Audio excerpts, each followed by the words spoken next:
Indonesia, Salam Nusantara, dari Sabang sampai Merauke, dari Miangas sampai Pulau Rote. Mantalah iman kita, mantalah kasih kita, mantalah pengharapan kita, tentunya dalam Yesus Kristus menjadi Tuhan dan Juru Selamat kita, dan Juru Selamat dunia. Jangan katakan bahwa Yesus itu bukan Tuhan, jangan katakan pula bahwa Yesus itu bukan Juru Selamat. Dia adalah Tuhan, dia adalah Juru Selamat. Kalau engkau percaya, engkau akan diselamatkan. Engkau tidak percaya, engkau akan dihukum. Yohanes 3 ayat 36, karena Yesus sudah berkata dalam Yohanes 14 ayat 6, akulah jalan dan kebenaran dan hidup. Tiada seorang sampai kepada Allah kalau tidak melalui aku. Mau kepada Allah, datang melalui Yesus. Dan karena Petrus sudah mengatakan dalam Kisah Rasul 4 ayat 12, dan keselamatan tidak ada dalam siapapun juga selain di dalam Dia, Yesus Kristus. Karena di bawah kolong langit tidak ada nama lain yang diberikan kepada manusia yang olehnya kita diselamatkan. Dan syaratnya untuk selamat itu mudah, kata firman Allah. Paulus katakan dalam Kisah Rasul 16 ayat 31, percayalah kepada Tuhan Yesus Kristus, maka engkau dan seisi rumahmu akan diselamatkan. Puji nama Tuhan, mantap. Di pagi hari ini saya mengucapkan selamat pagi bagi kita semuanya. Kiranya kekuatan Tuhan, kekuatan firman, kekuatan Roh Kudus, doa akan terus menyertai kita. Dan sebelum kita mendengarkan firman Allah bagian yang kedua, saya ingin berdoa bagi kita. Terima kasih dengan segala pergumulan para pendengar kami, apapun yang mereka alami. Engkau menjadi penolong bagi mereka, pembela hidup mereka, karena Engkau Allah yang Maha Kuasa yang akan terus menyertai hidup mereka di dalam nama Yesus. Haleluya. Amin. Saya akan membacakan 2 Korintus 16 ayat 17, tetapi apabila hati seseorang berbalik kepada Tuhan, maka selubung itu diambil daripadanya. Sebab Tuhan adalah roh, dan di mana ada roh Allah, di situ ada kemerdekaan. Di mana ada roh Allah, di situ ada kemerdekaan. Nah, dari selubung kepada kemerdekaan, bagian kedua, yang mau saya katakan adalah bahwa tadi selubung, kemarin saya bercerita soal 3 selubung yang dihadapi oleh setiap manusia. Selubung dosa, selubung agamawi, selubung kekhawatiran. Dan saya mau katakan kepada kita, untuk kita bisa keluar dari selubung-selubung ini hanya karena roh Tuhan. Tapi saya mau katakan ada sesuatu yang harus Anda kerjakan di sini.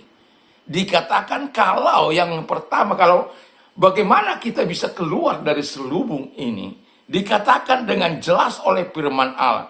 Tetapi apabila hati seorang berbalik kepada Tuhan. Jadi hati kita berbalik kepada Tuhan. 180 derajat, bukan 360 derajat. Kalau 360 derajat kembali kepada dosa asal. Jadi kalau engkau mau mengalami transformasi dalam hatimu, kan kalau kita belum mengalami transformasi, kita make up hati, make up perbuatan, seolah-olah baik, seolah-olah ini, dan seolah-olah itu. Kan gitu. Kita pintar bersandiwara, kita pintar mengadakan manuver-manuver supaya kita berkesan orang yang terbaik. Kita menjadi munafik. Kalau dalam bahasa Yunaninya dikatakan neos, kita menjadi ahli dalam neos ini. Misalnya gedung, kalau dia mau cantik kembali, misalnya sudah suram, kusam, maka dia akan dipoles kembali, dipelamir mungkin kembali, lalu dicat kembali, kelihatan indah.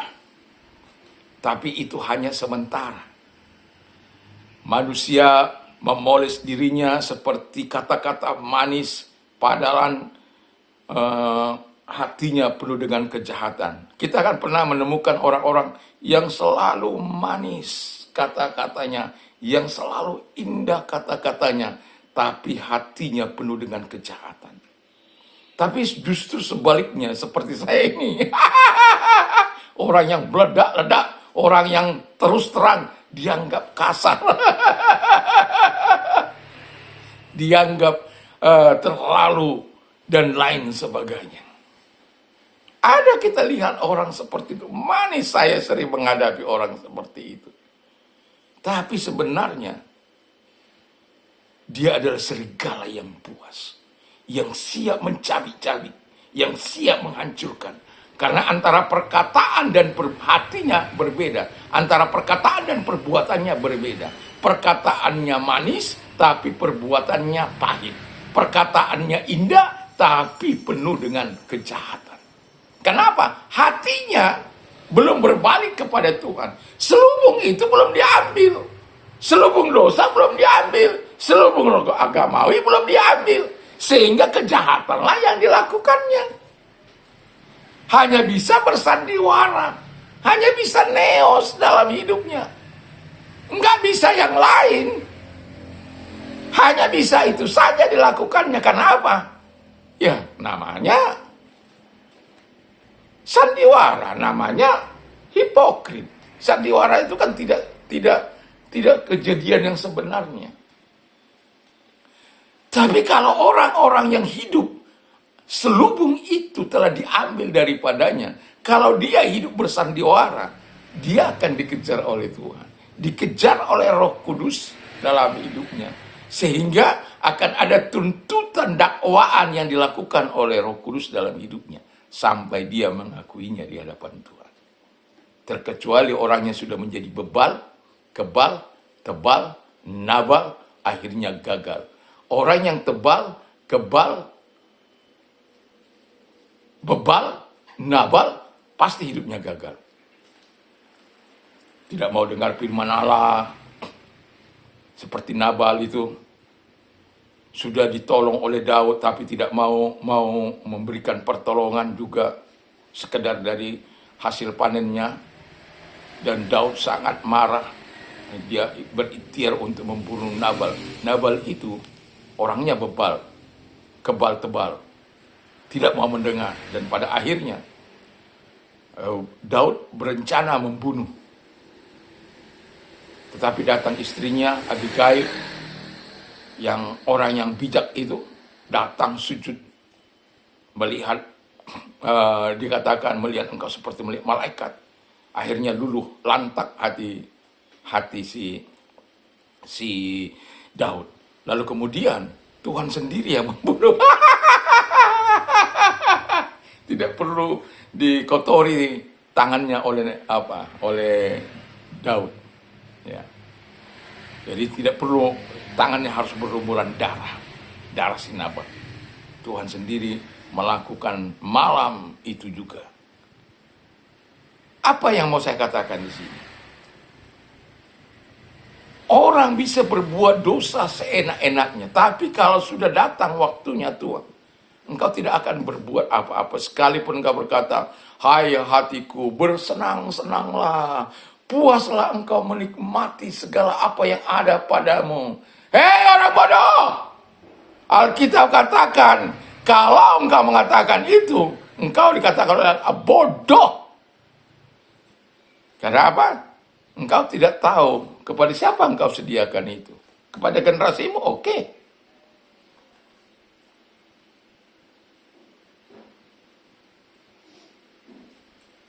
Tapi Tuhan mau engkau menyerahkan hatimu, berbalik kepada Dia.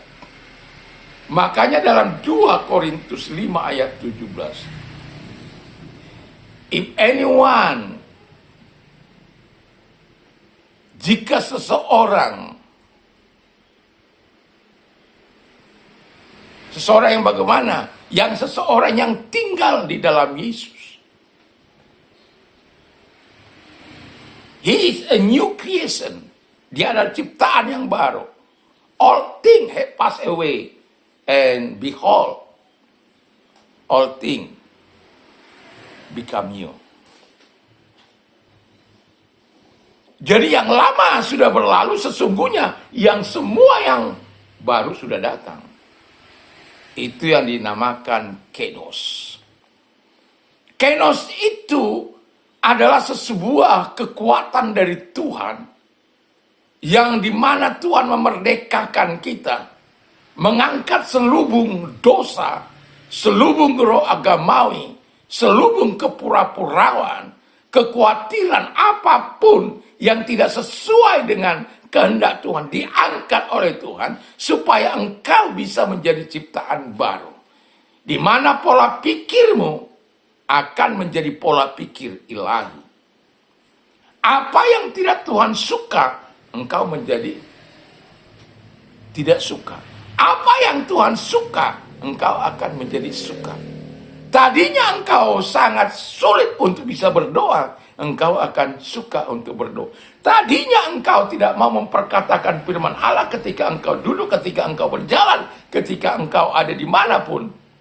Engkau tadinya tidak mau memikirkan firman Allah, sekarang engkau memikirkan firman Allah. Anytime, dimanapun engkau ada, selalu ada koneksi kepada Tuhan.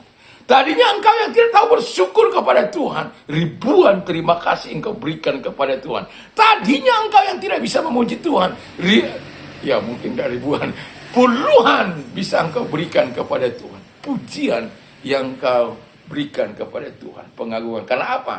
Engkau telah mengalami transformasi kenosnya Tuhan. Dan ingat, kenosnya Tuhan itu tidak datang dengan kekuatanmu, tidak datang karena kehebatanmu, tidak datang karena kuasamu, tidak datang karena pengaruhmu. Ingat ya, Abraham, hari Minggu kemarin saya bilang, Abraham itu begitu luar biasa diberkati oleh Tuhan. Dia diberkati keturunannya sampai generasi ke sekarang, termasuk saya yang dicangkokkan ini. Diberkati. Bayangkan Haman mencoba membunuh satu bangsa ini. Pembunuhan di Jerman dan di negara-negara yang lain. Apakah mereka hanya ketika awal merdeka, peperangan dengan negara-negara Arab, apakah mereka punah? Mereka tidak punya kekuatan pada waktu itu. Tapi Tuhan menjadi pembela mereka. Wow. Tuhan tidak pernah abai. Yang kedua,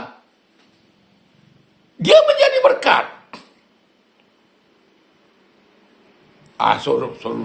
Sorry dulu. Diberkati, dia diberkati oleh Tuhan. Supaya apa? Dia bisa menjadi berkat. Jadi dia diberkati secara pribadi supaya dia bisa menjadi berkat. Saya tidak tahu bagaimana kita bisa menjadi berkat bagi orang lain. Saya punya rumah, saya kasih orang, bukan kasih cuma-cuma untuk tinggal secara percuma. Hasil kebunnya, hasil ladangnya, semua bisa mereka nikmati. Mau dijual terserah. Kalau dia berkemurahan kepada kami untuk ngantar kemari, kami nikmati. Kalaupun tidak, saya tidak pernah keberatan. Tapi kalau saya lagi ingin, saya bilang tolong kelapa diantar. Nah itu loh, itu kalau saya ingin minum kelapa muda. Baru saya suruh istri saya telepon untuk kirim kelapa muda. Atau kalau ada acara untuk minum kelapa muda, saya minta supaya diantar. Nah, yang mau saya katakan, saya mengalirkan air 24. Saya sudah pernah bercerita. Seringkali saya bercerita dan terus akan bercerita. Karena ini terus-terusan akan saya lakukan. Karena apa? Tahun 2000 sampai hari ini masih tetap mengalir. Tetangga saya melakukannya, tapi tidak lama, nyerah. Apakah karena saya super kaya? Tidak. Ada orang bertanya, siapa yang bayar? Tuhan Yesus. Makanya saya bilang, Tuhan berkati saya supaya saya tetap bisa. Ada kejadian-kejadian yang sudah pernah saya saksikan, di mana orang sampai mandi telanjang di situ, sampai akhirnya saya harus tutup pasang, tapi sekarang dia sudah nggak ada, ya sudah kembali normal 24 jam. Karena orang yang mandi di situ telanjang, saya yang dimarahi orang. Saya yang buka selama tahun 2000, selama 26 tahun, tidak ada masalah. Tahun 2000 ini kan 2026. Nggak pernah ada masalah.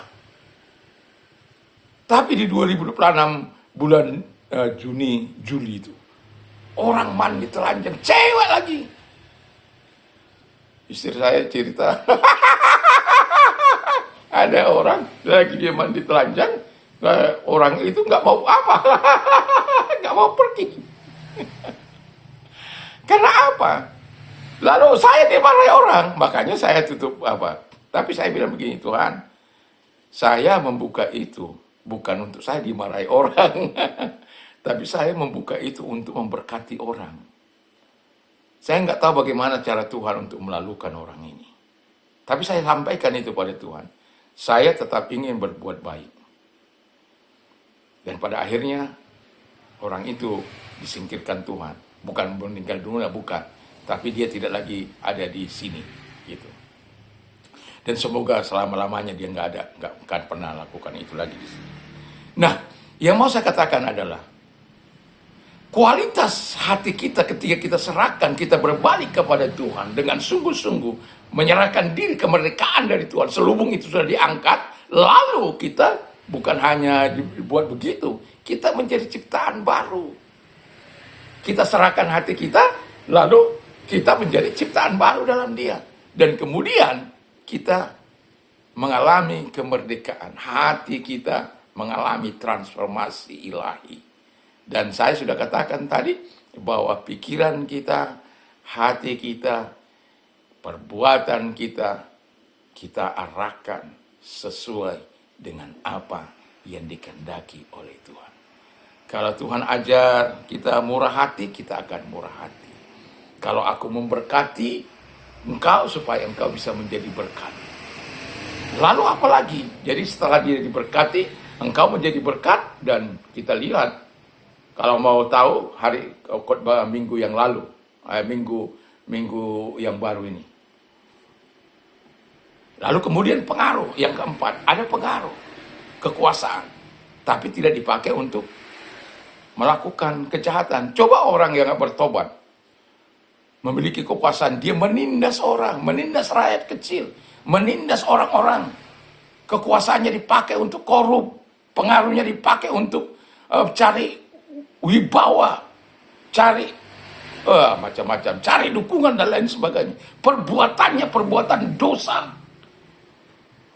Menyalahgunakan posisinya, menyalahgunakan kekuasaannya supaya bisa korup triliunan rupiah, miliaran, triliunan, dan lain sebagainya. Ini manusia apa? Manusia yang belum dibebaskan oleh Tuhan. Tapi kita mau bilang apa? Kalau mereka berbalik kepada Tuhan Yesus Kristus, maka bisa diubah. Kalau mereka tidak bisa berbalik, ya kejahatan terus. Makanya negara ini akan terus mengalami kejahatan demi kejahatan.